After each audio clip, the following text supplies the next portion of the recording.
capítulo 4, abra su Biblia y vamos a considerar del versículo 1 en adelante. Vamos a hablar ahora en esta segunda parte de este seminario sobre la visión. Cuán importante es que nosotros tengamos como cristianos una visión clara, un punto de referencia a dónde queremos llegar. Vamos a leer esta historia. De repente usted nunca se ha detenido a leer esta historia donde los judíos empiezan a edificar una muralla, y a medida que la vamos a leer, usted como que se va a dar cuenta y esto en realidad pasó en la Biblia. Ahora usted va a poder identificar con la lectura de hoy lo que les enseñé en la primera parte del seminario sobre los tóxicos. Aquí lo vamos a ver. Deja ahí la imagen, Manuel, voy a leerlo yo acá, y los que tienen Biblia lo van a leer en sus Biblias. Amén. Nehemías capítulo 4, y vamos a leer todo el capítulo del 1 al 23. Quiero que lo lea conmigo, por favor. Leamos el verso 1 en adelante. Cuando oyó Sanbalat que nosotros edificábamos el muro, se enojó y se enfureció en gran manera, e hizo escarnio de los judíos, el pueblo de Dios. Y habló delante de sus hermanos y del ejército de Samaria, y dijo: ¿qué hacen estos débiles judíos? ¿Lo puede identificar? ¿Se puede captar la imagen ahora? ¿Se les permitirá volver a ofrecer su sacrificio? ¿Será que van a ir nuevamente a hacer culto? ¿Acabarán en un día? ¿Resucitarán de los montones del polvo las piedras que fueron quemadas? Wow. Y estaban junto a él Tobías amonita, el cual dijo, peor, oiga bien, el cual dijo: lo que ellos edifican del muro de piedra, si se subiere una zorra, lo derribaría. Oye, oh Dios nuestro, que somos objeto de su menosprecio, y vuelve el baldón de ellos sobre su cabeza, y entrégalos por despojo en la tierra de su cautiverio.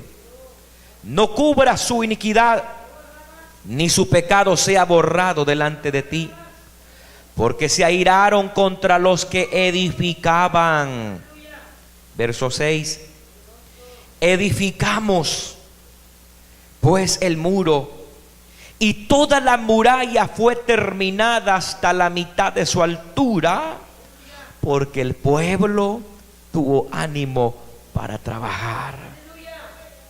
Pero aconteció que oyendo Sanbalat y Tobías y los árabes, mire que ya no solamente es Sanbalat y Tobías, ahora hay más intoxicados que se han unido. Y los árabes, los amonitas y los de Azot, que los muros de Jerusalén eran reparados, porque ya los portillos comenzaban a cerrarse, se escandalizaron mucho y conspiraron todos a una para venir a atacar a Jerusalén y hacerle daño. Como que no pareciera, como que esto pareciera una historia de lo que está sucediendo en el Medio Oriente, algo así. Wow. Entonces, verso 9, oramos a nuestro Dios, y por causa de ellos pusimos guardas contra ellos día y noche. Y dijo Judá: las fuerzas de los acarreadores se han debilitado, y el escombro es mucho, y no podemos edificar el muro. Y nuestros enemigos dijeron: no sepan ni vean hasta que entremos en medio de ellos y los matemos y hagamos cesar la obra. Parece algo de película lo que estoy leyendo. 12. Pero sucedió que cuando venían los judíos que habitaban entre ellos, nos decían hasta 10 veces: de todos los lugares de donde volviereis, ellos caerán sobre vosotros. Entonces, por las partes bajas del lugar, detrás del muro, y en los sitios abiertos, puse al pueblo por familias, con sus espadas, con sus lanzas y con sus arcos. Después miré, dijo Nehemías, y me levanté y dije a los nobles y a los oficiales y al resto del pueblo: no temáis delante de ellos. Acordaos del Señor, grande y temible, y Él pelea por vuestros hermanos y por vuestros hijos y por vuestras hijas, por vuestras mujeres y por vuestras casas. Y cuando oyeron nuestros enemigos que lo habíamos entendido y que Dios había desbaratado el consejo de ellos, nos volvimos todos al muro, cada uno a su tarea. Desde aquel día la mitad de mis siervos trabajaron en la obra y la otra mitad tenían lanzas, escudos, arcos y corazas. Y detrás de ellos estaban los jefes de toda la casa de Judá, los que edificaban el muro, los que acarreaban y los que cargaban. Con una mano trabajaban en la obra y en la otra tenían la espada. Porque los que edificaban, cada uno tenía su espada ceñida en sus lomos, y así edificaban. Y el que tocaba la trompeta estaba junto a mí. Este es el que advertía el peligro.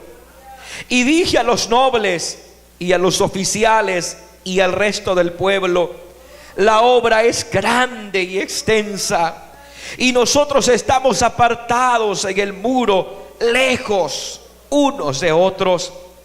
En el lugar donde oyeres el sonido de la trompeta, reunidos ahí con nosotros, nuestro Dios peleará por nosotros. Nosotros pues trabajamos en la obra, y la mitad de ellos tenían lanza, desde la subida del alba hasta que salían las estrellas.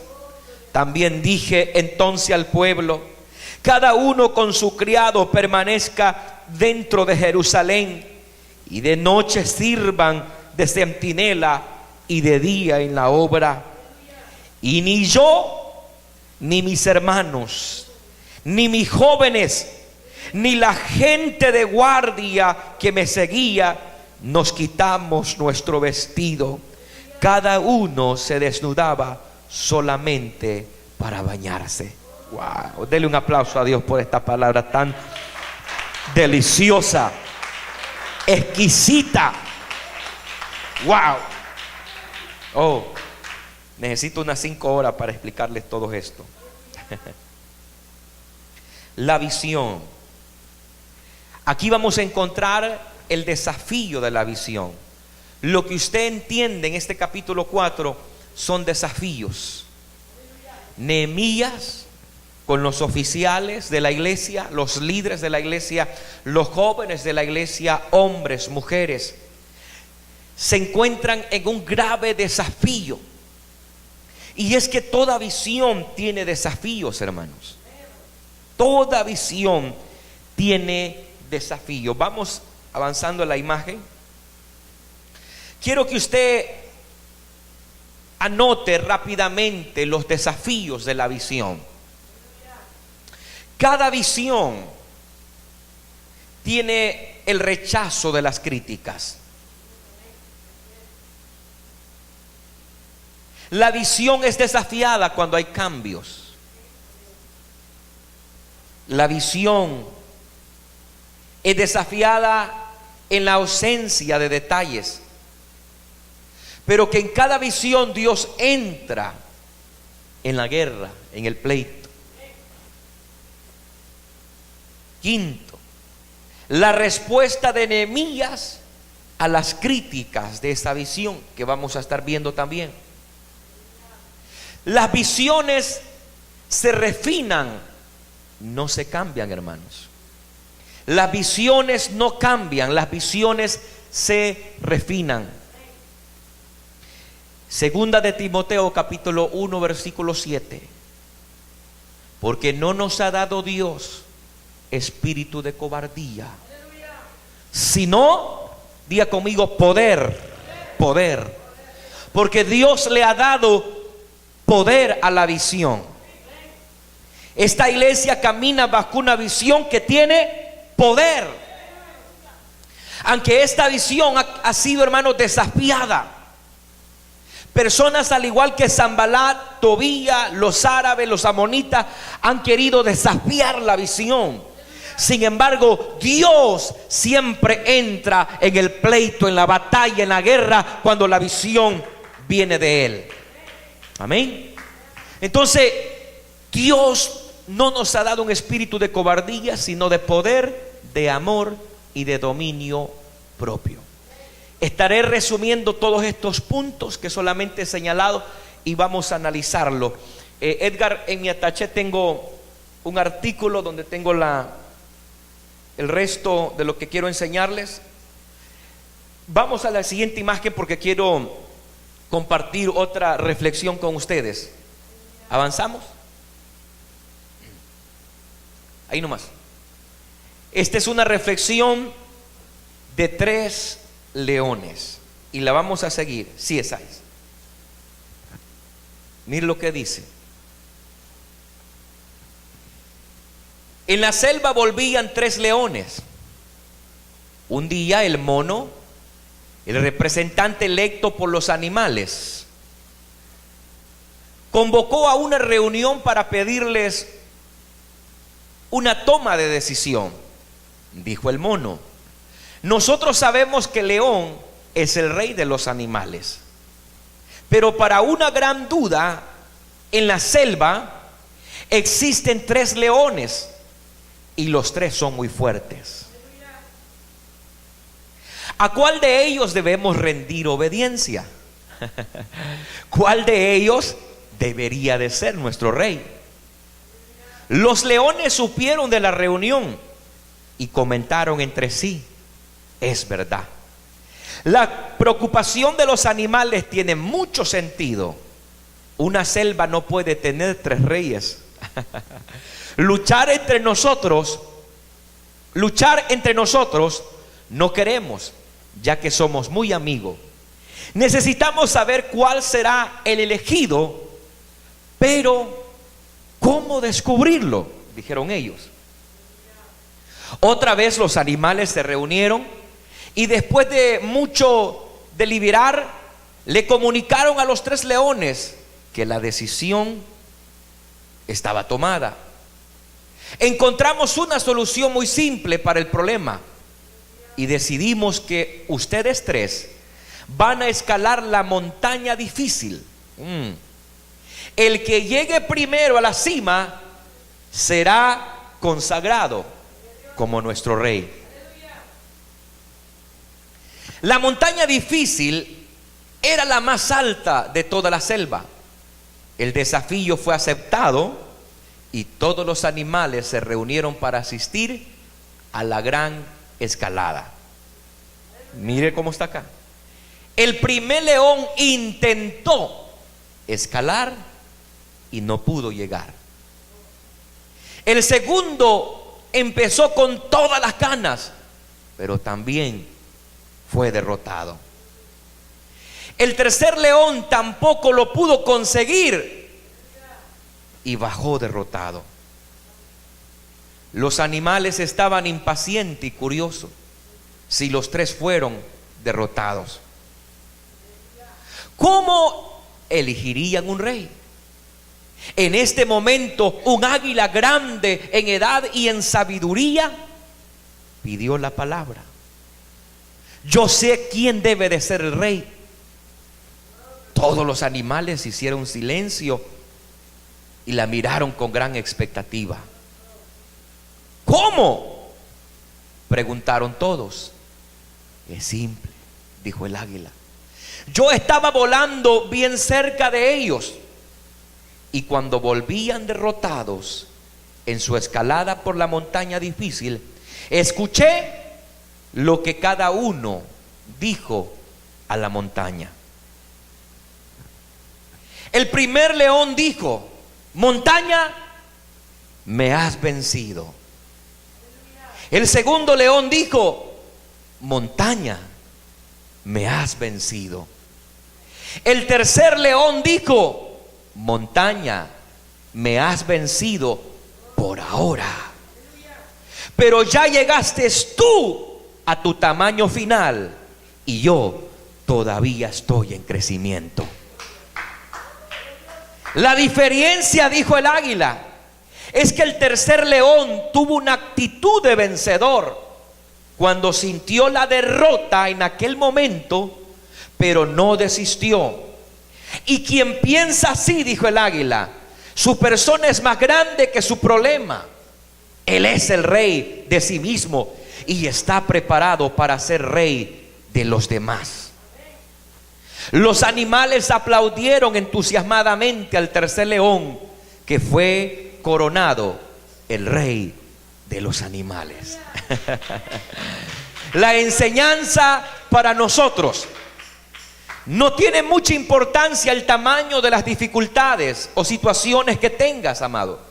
Tus problemas, por lo menos la mayor parte de las veces, ya llegaron al nivel máximo, ¿no es cierto? Pero no tú.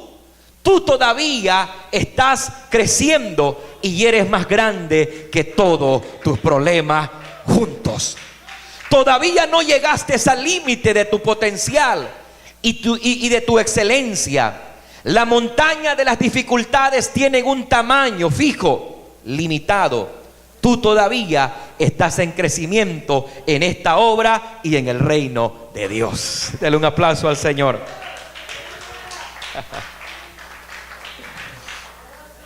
Maravilloso el Señor. ¿Qué aprendemos de esta enseñanza?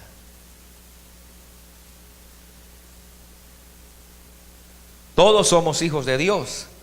Estos eran los tres leones, reyes de la selva. Pero solo uno iba a ser coronado como el jefe, el rey de ellos. Dependiendo cuál sea nuestra actitud, de esa manera nosotros vamos a encaminarnos en la vida. Ya sean los desafíos que vamos a confrontar, los que nos van a poner límite, o nosotros vamos a ver que los problemas o las dificultades tienen su límite, pero nosotros seguimos en crecimiento. El enemigo siempre quiere poner límites a las iglesias, hermano, a los ministerios. Hay gente que va a querer poner límite en tu crecimiento espiritual. Hay gente que va a ponerte límite en tu ministerio, en tu visión. Hay gente que pusieron límites ellos mismos. Personas que estuvieron en este ministerio y que cuando Dios nos honre como nos está honrando poderosamente, ellos dijeron: wow, cometimos un error. Nos limitamos nosotros mismos en haber tomado una decisión y estar afuera del propósito de Dios. Mientras que estés en este ministerio, sigue creciendo, hermanos. Sigue avanzando. Usted no está en un lugar donde te estamos poniendo límites, sino estás en un lugar donde Dios quiere que crezcas, donde hay un pastor que quiere que la iglesia crezca, donde la iglesia en sí, todos debemos ayudarnos a crecer. Entonces vamos a profundizarnos ahora sobre la visión. La visión. Y vamos a ver el rechazo de las críticas. Vamos a volver atrás, a lo que es la visión, a los puntos, para que ustedes puedan tomar nota de los puntos que hemos mencionado. Ahora, hermano, es fácil criticar las visiones, ¿no es cierto? Los críticos son los primeros, bájalo un poco más para ver la imagen también. Los críticos son los primeros que tenemos enfrente. Tú tienes una visión, esta iglesia tiene una visión, pero los críticos son los que te están canalizando. Baja la imagen, por favor, quítale freeze. Son los que te están con una lupa, ¿no es cierto? Criticando. Cuando dimos, no, bájala para abajo la imagen, ahí no. Cuando dimos inicio a este ministerio, Dios puso una visión en mi vida. Súbelos. Dios puso una visión en mi vida, y esa visión fue criticada. Fue criticada. Personas pensaron que nunca esa visión que Dios me había dado se iba a hacer realidad. Tuve grandes, tremendos desafíos. Sin embargo, Dios ha estado en la visión siempre. Y como Él ha estado en la visión, Dios nos ha dado siempre las victorias. La visión quiso ahogarse. La visión quiso como hundirse, disiparse. Sin embargo, cuando una visión, en ella hay determinación, nada podrá detenerlo. Es fácil criticar las visiones. La gente que no tiene visión va a criticar una visión. Las visiones atraen las críticas, hermanos. Las visiones atraen a las críticas. Las visiones son difíciles de entender ante las críticas. Yo me recuerdo que dijeron: es que la visión de él es del G12. Es que la visión del hermano Joel Obando ahora es de la prosperidad. Oh, las críticas fueron grandes. Y a veces las visiones son difíciles de entender ante las críticas. Muchas personas tiran la toalla sin haber intentado lograrlo. ¿Sabe por qué? Porque las críticas fueron más fuertes. Las críticas bajaron tu moral. Con frecuencia las visiones mueren en manos de sus críticos. Las visiones comprenden dos elementos que muchas veces hacen que traigan una tensión negativa: el cambio y la ausencia de detalles. Súbelo para que veamos. Las visiones comprenden dos elementos que muchas veces hacen que traigan una tensión negativa, y es el cambio y la ausencia de detalles. El hermano Mondragón me venía diciendo: pastor, me gustan los detalles de este ministerio. Me dice: en ninguna iglesia donde he ido a visitar o estuve anteriormente, me dice, hay un detalle pequeño que nosotros tenemos, y es que en este ministerio tenemos las botellitas de agua y le regalamos a la gente. Son detalles.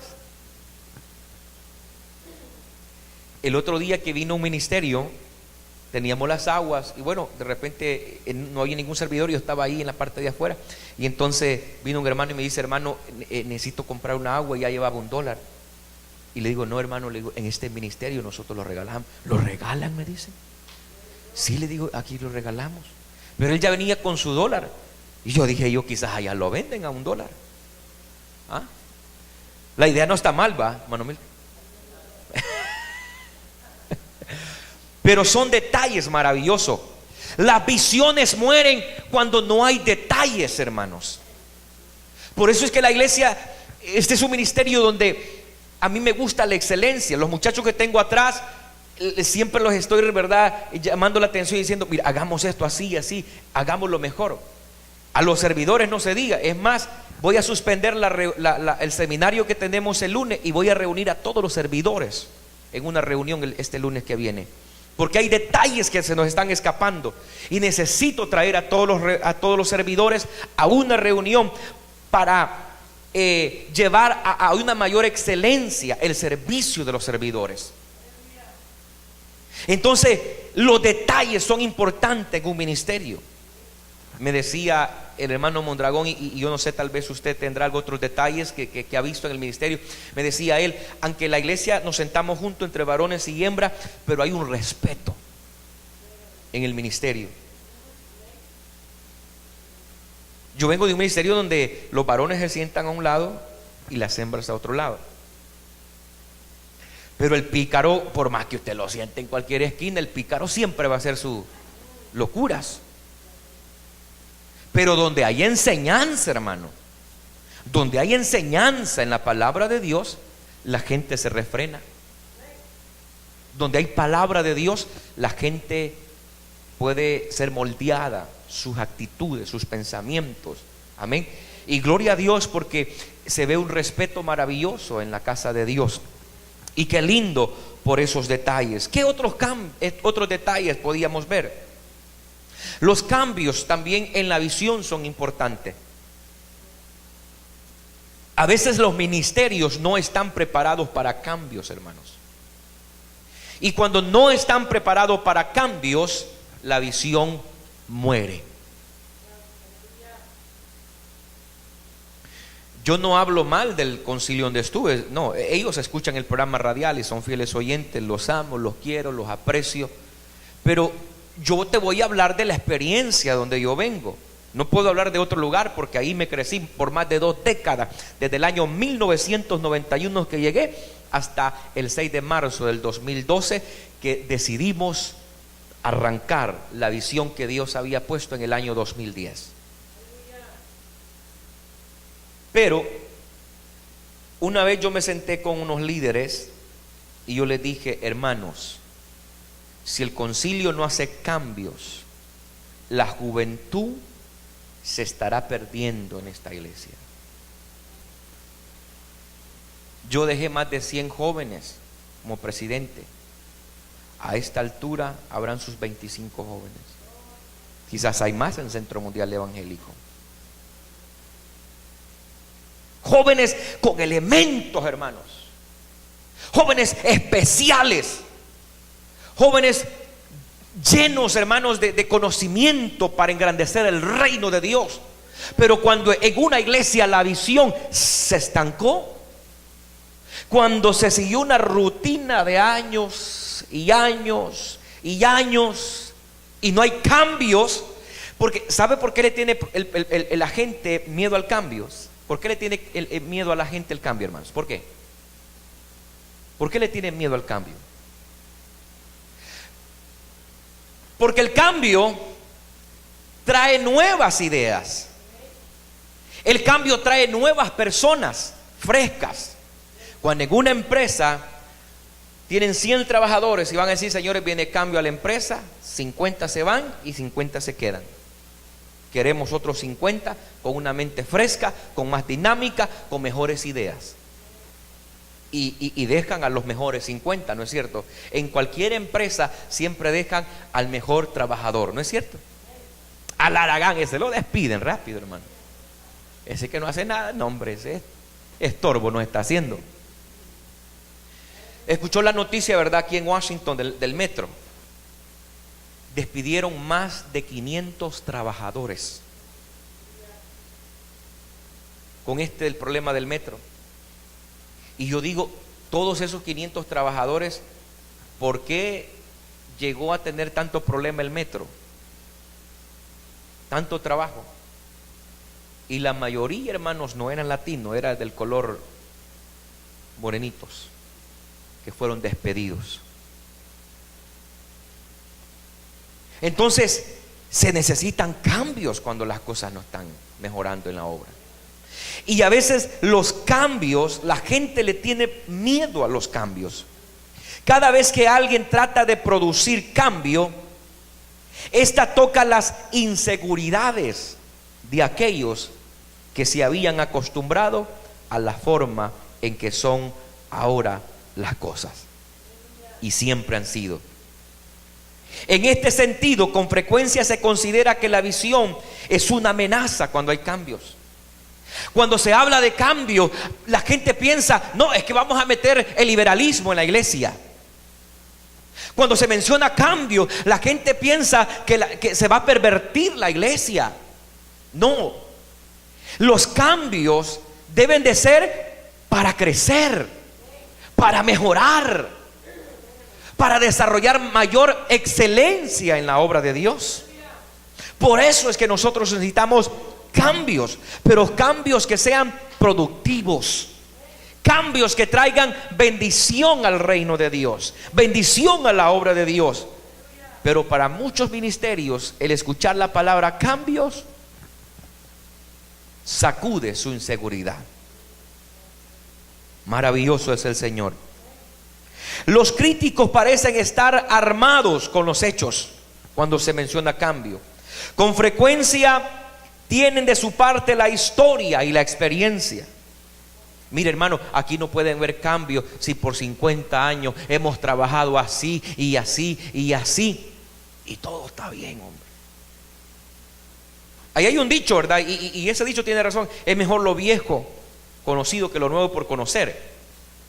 Pero cuando se hablan cambios para el reino de Dios, se tienen que ser cambios que el Espíritu Santo traiga a los líderes, a la iglesia, para, hermanos, desarrollar una mayor visión con mayor claridad. Y es comprensible, las visiones tienen que ver con el futuro, no con el pasado. Las visiones, hermanos, no tienen historia. Eso debía de memorizarlo. Las visiones no tienen historia. ¿Por qué? Porque nosotros como ministerio estamos escribiendo cada día la historia de la visión de este ministerio. Lo que Dios ha hecho, por todas las cosas que hemos pasado, hemos estado escribiendo la historia. Ahora, yo no pudiera escribirte en un pedazo de papel ahora mismo lo que Dios va a hacer en 5 años en este ministerio. No, ni en 10 años, porque la historia no se escribe. Las visiones no tienen que ver con el futuro. Las visiones se tienen que vivir hoy, no mañana. Las visiones no es lo del pasado. La visión se tiene que caminar hoy en la visión. En la visión, cuando usted camina hoy en la visión, usted siempre avanzará. Usted no le hará caso a las críticas, a los tóxicos. Usted avanzará. Hay peligro cuando hay ausencia de detalles en las visiones. Hay muchas formas sólidas en cuanto a qué del asunto, en cuanto al cómo de los detalles. Esa ausencia, hermanos, de detalles en el plan de hacer que las visiones sean blanco fácil para las críticas. Por esa razón, todo inventor, todo líder o explorador que triunfa se enfrenta a las críticas. Thomas Edison, cuando creó los bombillos, lo intentó no una vez, lo intentó no 100 veces, lo intentó no 200 veces, lo intentó más de 700 veces. Y los críticos le decían a Thomas Edison: estás loco. ¿Cuántas veces los has intentado? Ya voy casi para las 1000. Y si no lo lograste ni en las 100, ¿cómo lo vas a lograr en las 800? Pero después de más de 700 veces de estar tratando de inventar el bombillo, un día prendió. Y hoy nosotros gozamos, todos los edificios gozan de esa visión. Pero nadie lo paró. Hermanos, nosotros no podemos pararnos por 2 o 3 atarantados que quieren detener la visión, hermanos. Usted tiene que avanzar y decir: no, permítame, aquí hay una visión clara y yo camino en esa visión. Si usted no tiene una visión, apártese, quítese, pero yo avanzo en la visión que Dios nos ha dado, porque la visión es clara, tiene cambios y tiene detalles. Nehemías y su grupo de trabajadores se tuvieron que enfrentar a un buen número de críticas. Los críticos estaban al día, era el pan del día. Sanbalat, Tobías empezaron a decir: ¿cómo ¿Cómo van a resucitar el polvo si las piedras, si ese muro fue quemado? Y cuando ya habían construido el muro a la mitad, Tobías dice: si una zorra se sube en ese muro, la bota. Miraban débil la visión de ellos. Hay gente que nos va a menospreciar y van a pensar que somos gente débiles, que somos un ministerio débiles. Gloria al nombre del Señor. El problema es que esta gente pone, hermanos, su mirada en ellos mismos, en su visión. Pero cuando la visión es de Dios, hermanos, no se cae la obra se mantiene fuerte, porque está fundada en la roca inconmovible de los siglos.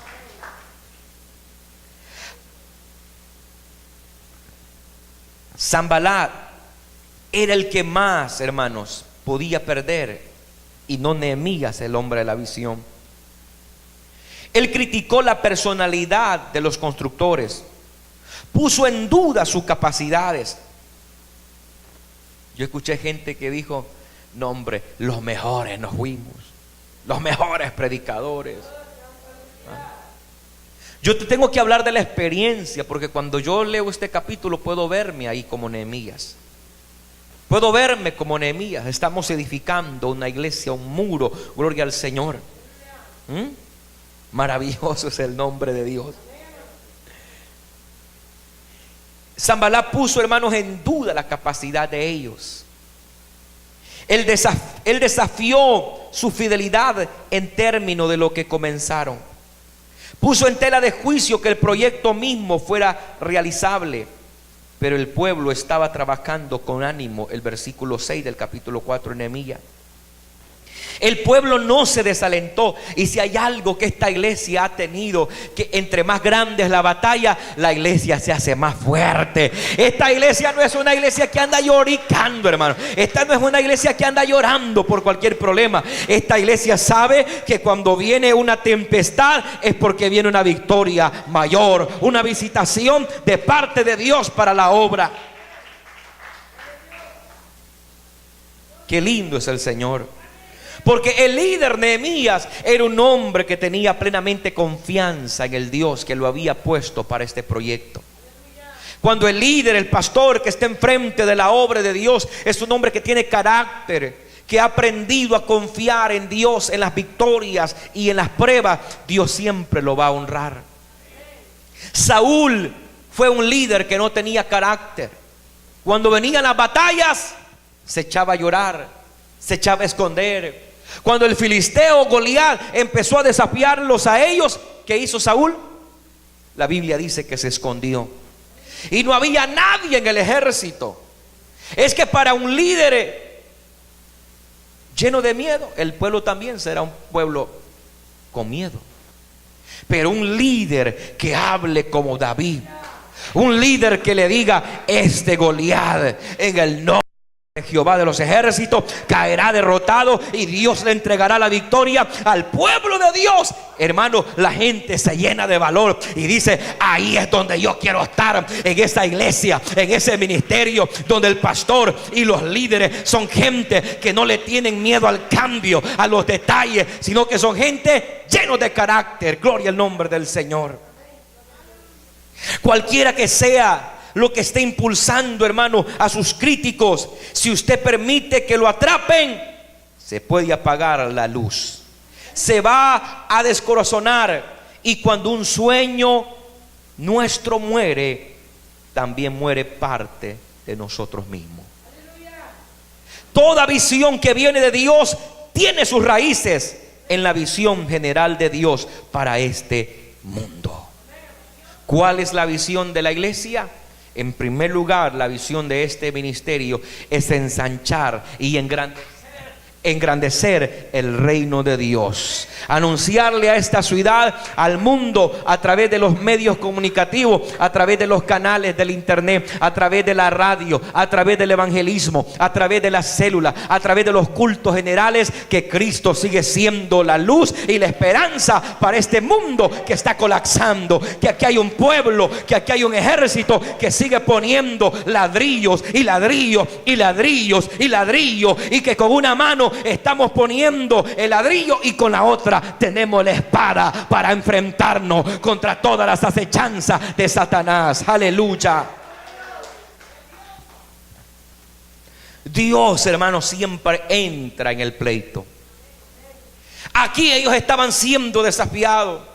Nótese que en los versículos que leímos, lo voy a llevar nuevamente a la escritura. Me parece que es el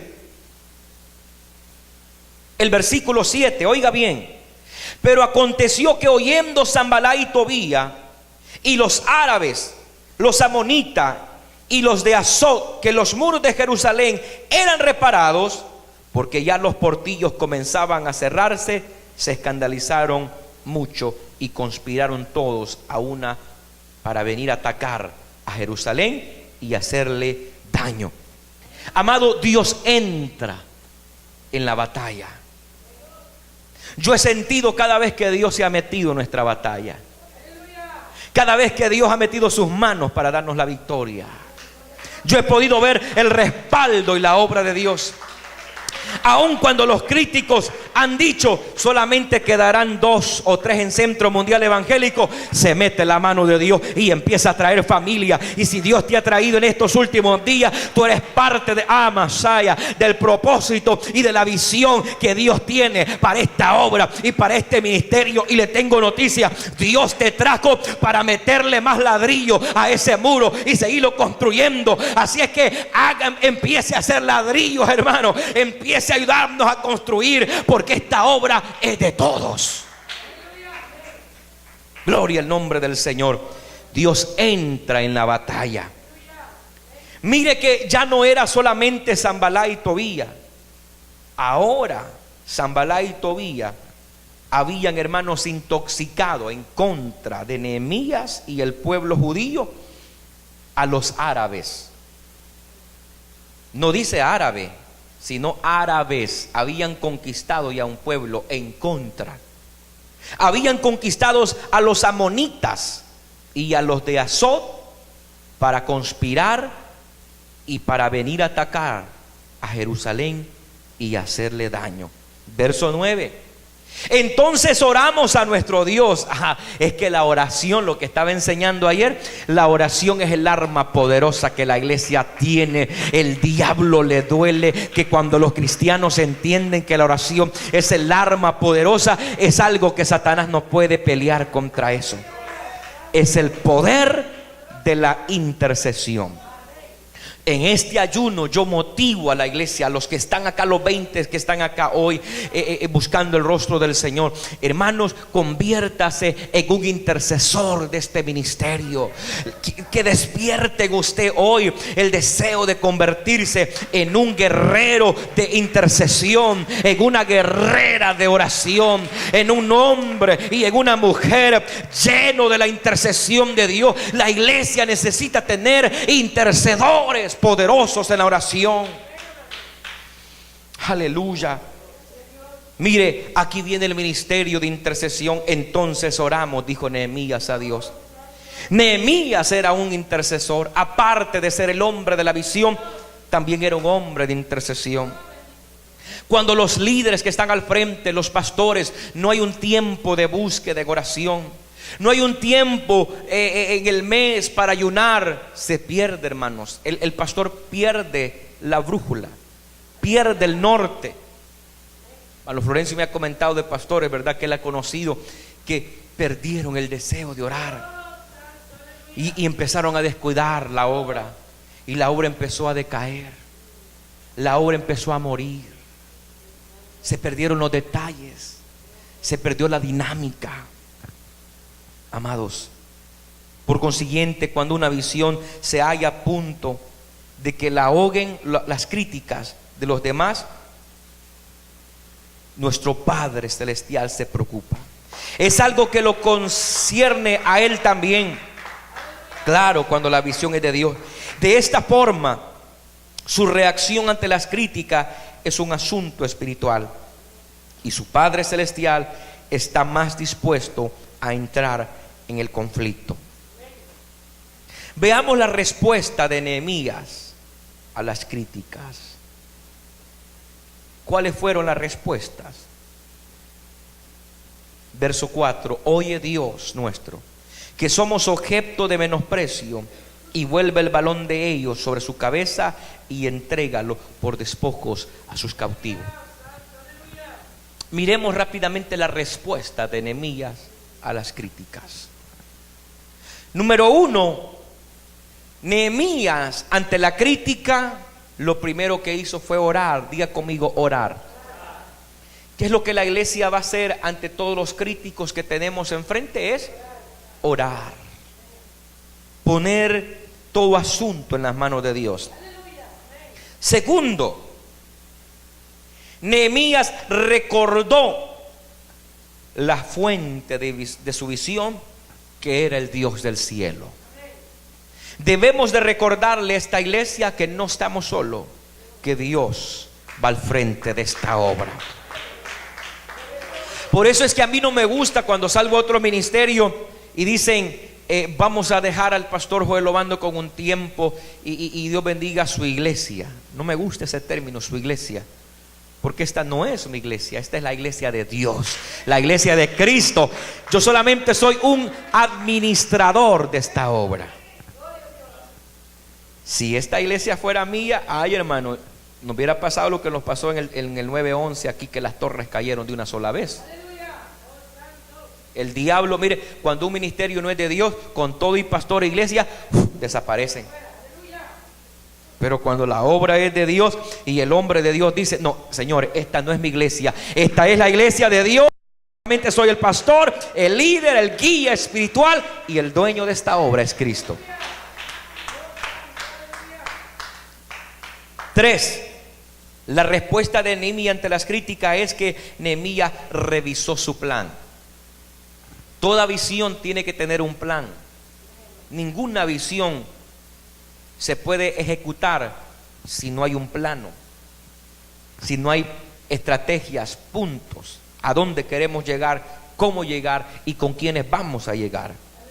Nehemías enseña que estaba molesto, estaba cansado, estaba expresando ante su padre cómo se sentía. Cuando usted oye el versículo 4, Nehemías cae de rodillas, hermanos, y le dice: oye, Dios nuestro, que somos objeto de su menosprecio, y vuelve el baldón de ellos sobre su cabeza y entrégalos por despojo en la tierra de su cautiverio. Verso 5: no cubra su iniquidad, ni su pecado sea borrado delante de ti, porque se han airado contra los que edificaban. Nehemías está revisando el plano y le está diciendo: Señor, cualquier negativo, cualquier hombre, mujer tóxico ante este proyecto, Señor, te lo pongo en tus manos. No cubra su iniquidad, no cubra su pecado delante de ellos, porque se han airado en contra del propósito tuyo, Señor. Lo que nos está enseñando acá es que todos los que se levantan en contra de una visión, la iglesia tiene la responsabilidad de ponerlos, hermanos, quietos, espiritualmente hablando. Cuando el apóstol Pablo escribe de que Himeneos y Alejandro, estos le habían causado graves dolores de cabeza al apóstol Pablo en sus misiones, se habían rebelado contra el apóstol. La Biblia dice que a Himeneos y Alejandro dijo el apóstol: Señor, por aquellos, que me han criticado eso, ten misericordia de ellos. Pero estos dos bárbaros que se han levantado en contra de mí, a estos los entrego en manos de Satanás.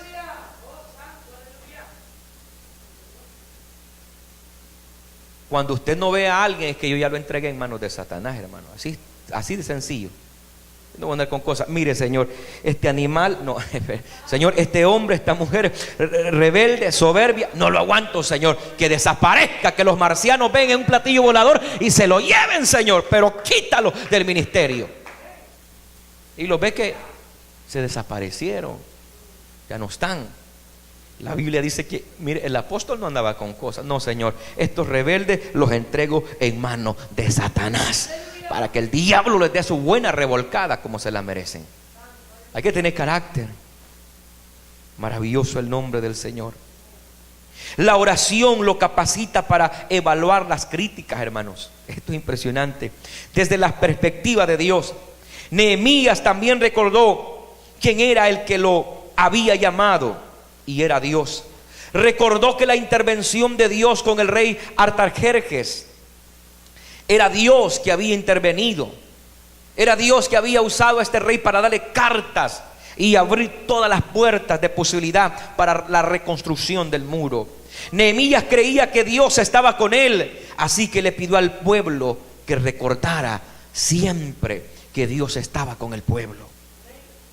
Recordémosle a la célula siempre, hermanos líderes, anfitriones, usted que apoya la célula, que Dios está en esa célula, de que Dios está con este ministerio. Hay que estarle recordando a la gente, aun cuando estemos viviendo tiempos de gloria y de victoria, hay que estarle recordando que esa victoria es porque Dios está con nosotros, que esa batalla es porque Dios quiere promover a otro nivel. Hay que estarle recordando a la gente. Por eso que ustedes escuchan mi mensaje, siempre estoy recordando a la gente de que esta obra está siendo siempre respaldada por el Dios del cielo. Es muy probable que algunas de las críticas que le hagan a su visión sean válidas, hermano. Es probable.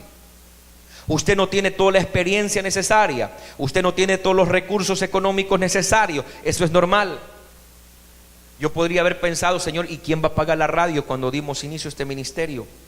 ¿Quién nos va a pagar el local, Señor, cuando iniciábamos este ministerio? Estos eran algunos de mis pensamientos. Los críticos decían, ¿y cómo lo va a lograr? ¿Cómo lo va a hacer? Sin embargo, me recuerdo cuando en esa semana anduvimos buscando locales y no bajaban de 3,500. Y entonces, pero esa semana el Señor nos abrió puerta en la Wheeler, en el 3660 de la Wheeler Avenue, y estuvimos en ese local por casi un año sin pagar renta. Aleluya. Fíjese que antes de nosotros entrar en el 2012 a la radio, en el mes de noviembre del año 2011, el Señor me mostró un sueño. Y en ese sueño yo me miraba predicando en las dos radios, en la 1030 y en la 1120, a la misma vez en el sueño. Y yo le dije, Señor, yo entiendo el sueño, tú me vas a entregar programas radiales, pero yo no entiendo por qué me estás mostrando las dos. Y primero Dios nos llevó a la 1030.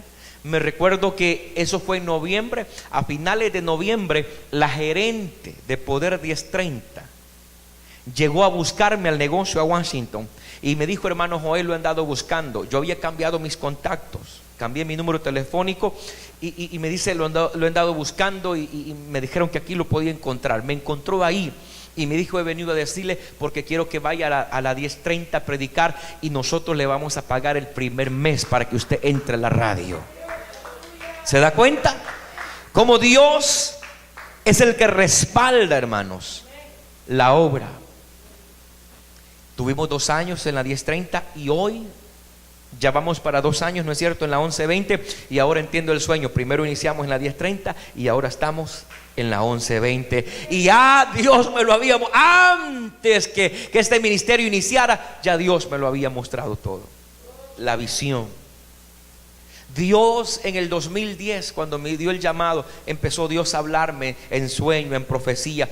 Yo me recuerdo un lunes en una noche de oración, cuando el Señor, en una revelación, hermanos, en una visión, yo vi una rueda de ángeles alrededor mío que venían donde yo estaba orando. Y yo vi esos ángeles, hermanos, que bajaron hasta donde yo estaba. Y esto fue impresionante porque lo que le voy a contar, y los que estuvieron en esa oración y van a escuchar esta grabación, se van a dar cuenta de lo que yo estoy hablando. Esa noche Yo sentí, hermanos, cuando los ángeles me rodearon y oí la voz audible de Dios que me dijo: el nombre del ministerio que te voy a dar le vas a poner así y así. Yo agarré papel y lápiz y anoté el nombre del ministerio, que hoy se llama Iglesia Centro Mundial Evangélico. Y me dijo Dios: porque esto va a ser en grande y hay que creerle a Dios. Hermano, la iglesia, este ministerio no ha entrado a lo sobrenatural. Yo le decía al siervo Amílcar, que alguien me pregunte cómo yo veo el ministerio. Si usted me pregunta, yo le puedo decir que apenas estamos poniendo los deditos al agua.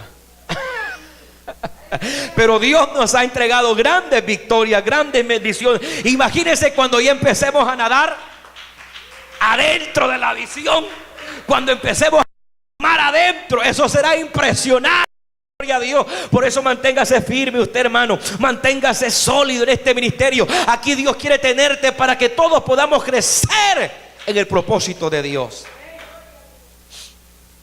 Son experiencias maravillosas. Y yo recuerdo que cuando los ángeles en la visión, yo vi, hermano, estaba orando a la orilla de la puerta. Y el hermano Florencio conoce el templo en Arlington.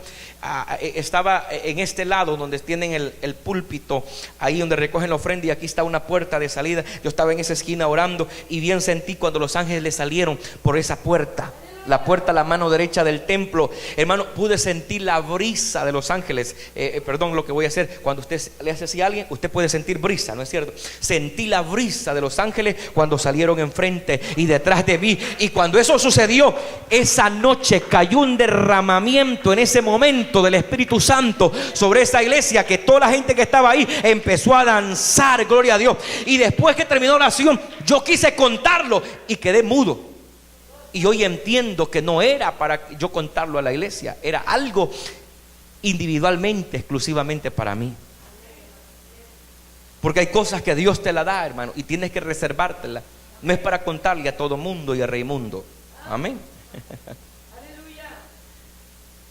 Usted no tiene la experiencia, lo que estamos hablando, porque es cierto, hemos crecido, hemos madurado,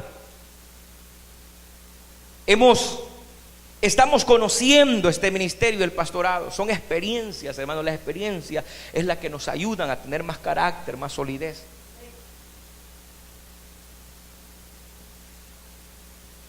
Cuando Dios nos da una visión, no se trata, hermanos, de nuestras capacidades. Además de orar y recordar, Nehemías reconoció de manera estratégica, revisó su plan. Poner guardia no significa que tuviera falta de fe, hermanos. Poner guardias, dice que puso guardias para vigilar, puso gente con trompetas en el campamento. Ese era un trabajo. ¿Qué es lo que significa esto? Que usted, hermanos, debe de convertirse en un guardia del ministerio. Si usted escucha algo que es una amenaza para el ministerio, usted es responsable en hablar. Es cierto que lo van a criticar, es cierto que lo van a ver mal, pero no importa, usted quedará bien con el Dios del cielo y Dios te va a honrar. Porque a los Sanbalat y a los Tobías hay que descubrirlos, hay que sacarlos a la luz, hermanos. Y a veces eso no se nos enseña en los ministerios. Y por eso la gente dice: mejor me voy a quedar en silencio. Y el diablo ha hecho tremendo desastre en las iglesias, y hubieron gente que vieron, estuvieron ahí y no hablaron. Nosotros tenemos que cuidar la obra de Dios. Y cuando yo le digo a la iglesia cuidar la obra de Dios, cuando usted escuche un perverso, una perversa tratando de levantar algo en contra de la iglesia, en contra de la obra, inmediatamente repórtelo. Repórtelo. Y no importa que le vayan a apuntar el día de mañana, no importa que le vayan a decir que usted es el malo de la iglesia, no importa. Usted ama la obra y Dios te trajo y vas a cuidar el reino, la obra de Dios. Nehemías puso guardia, hermano. Y esto no significaba que era un hombre falto de fe. No. La gente de Jerusalén había, hermanos, hasta portaban armas. Al mismo tiempo. ¿Cuáles eran las armas, hermano Florencio? Vamos a leerlo.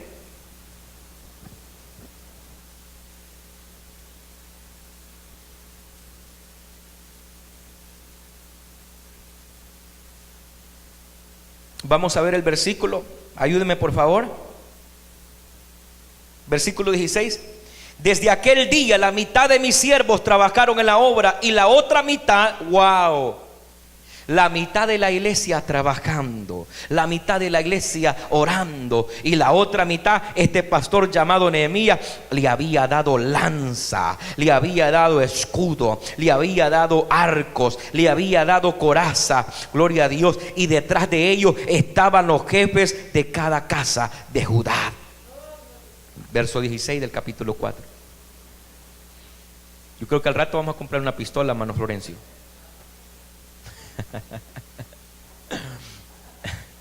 Tenerlo allá en el parqueo. Hermano, estos eran armas. En aquel tiempo no habían pistolas. Las lanzas eran el tipo de pistola que se usaba antes. Escudos, arcos, corazas. O sea, Nehemías, hermano, tenía a la gente a cuidar el proyecto y el pueblo a capa y espada. ¿Se da cuenta? Hermano, si se nos permitiera todas estas cosas, ¿va? ¿Qué pasaría? Amén. Tremendo como el Señor nos habla. Hizo lo que él sabía hacer y confió en Dios que haría el resto. Hermano, no confunda sus planes con la visión de Dios. No confunda sus planes con la visión de Dios. La visión es lo que podría y debería ser. El plan es una suposición sobre la mejor manera de realizar su visión. ¿Entendió? El plan podría fallar, pero la visión no falla. Las visiones se refinan, no se cambian. Por eso es que cuando se habla de cambio es para sacarle más brillo a la obra, es para llevar a la iglesia a la mayor excelencia, no para que la iglesia vaya para atrás, sino para que la iglesia gire hacia las victorias mayores. Los planes se revisan y muy pocas veces permanecen sin cambio. Hay momentos que en todo visionario necesita tragarse su orgullo y revisar su plan. Porque lo que mata a muchos ministerios es el orgullo. Cuando algo es de Dios, hermano, y Dios te va a llevar hacia cosas grandes. Mire, hermano Mondragón, si su hijo James le pide $10, ¿usted le puede confiar que él puede manejar $10? Sí, $10 lo puede manejar. Ahora, pero mi pregunta es, si un día James le dice, papá, yo necesito $1,000, ¿usted le puede confiar que él puede manejar $1,000? Ni yo, dice Mando Mondragón. Cuando Dios, hermano, escúcheme esto y termino, Manuel, termino ya en 3 minutos para cerrar la grabación. Cuando Dios tiene propósitos grandes con un ministerio, Dios no nos va a soltar todas las bendiciones. Dios no nos va a soltar las grandes cosechas de un solo, hermano. Dios empieza a llevarnos paso a paso. Y Dios dice, ok, ya te pasé por esta prueba, pasaste el examen, ahora te voy a promover a otro nivel, y te voy a promover a otro nivel, y Dios nos va promoviendo a otro nivel mayor y mayor y mayor, a tal grado que hemos ganado la confianza de Dios. Y cuando hemos ganado la confianza de Dios, entonces Dios dice, ese pastor que está allá en el 6130 de la Old Telegraph Road, y los líderes y esa iglesia están listos para yo soltarle todas las bendiciones que tengo para ellos. Esté de pie. No puedo continuar más con todas las citas bíblicas que tengo porque necesitaríamos otro ayuno para terminar.